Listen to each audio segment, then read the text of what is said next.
sitting here hunting public land, listening to vehicles drive by, hearing shots. It makes me think of all the big public land bucks I've gotten in the past. 2008, the very first year I started Live to Hunt, I shot one of my very favorite bucks of all time. I called him the Browtime buck. And he was absolutely beautiful. My next one was a buck I got in the northern forest in the pines, late one evening in like the last 5 minutes of legal shooting light.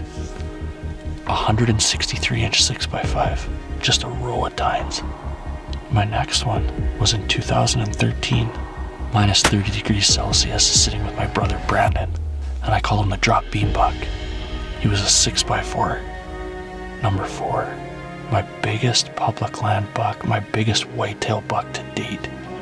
He scored 195 inches. I hunted him for 2 years, and I got him on a really cold day in the northern forest. 2016, I shot a really wide buck, gorgeous white deer. He was on the cover of Big Buck magazine. Amazing memory. 2017, I shot what has to be my favorite whitetail I've ever taken. A narrow, tall, gnarly bush buck with stickers everywhere. He scored 171 inches, and he probably had 12 or 13 inches broken off. And that buck is outrageous, outrageous.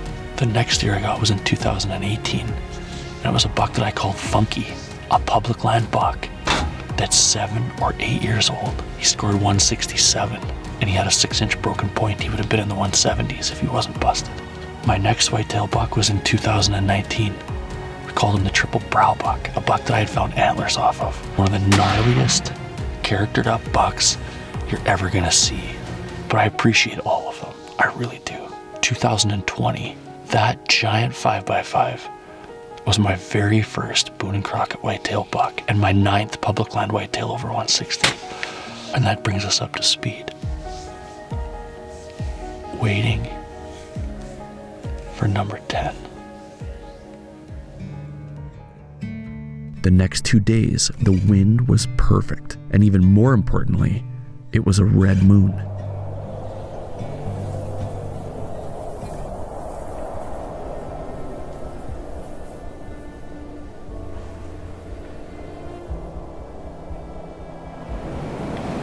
I just want a little bit bigger one. Thinking of all the midday bucks I saw in this hunt, there is no denying red moon days are special.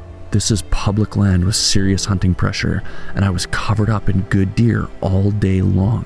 I just hadn't seen the right one yet.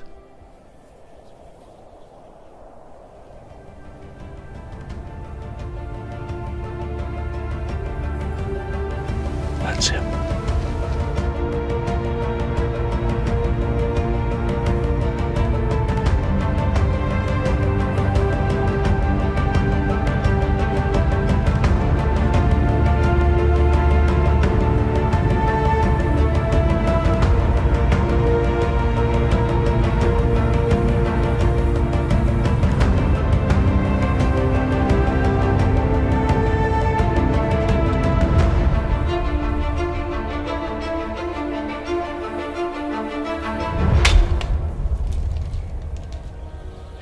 That buck is huge. He's huge.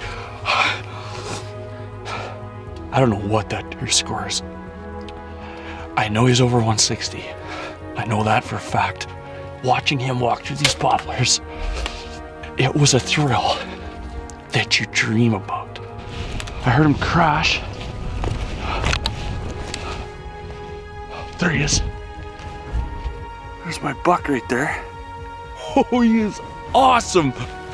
You are a beautiful buck. That right there is my 10th public land buck over 160 inches here in Saskatchewan.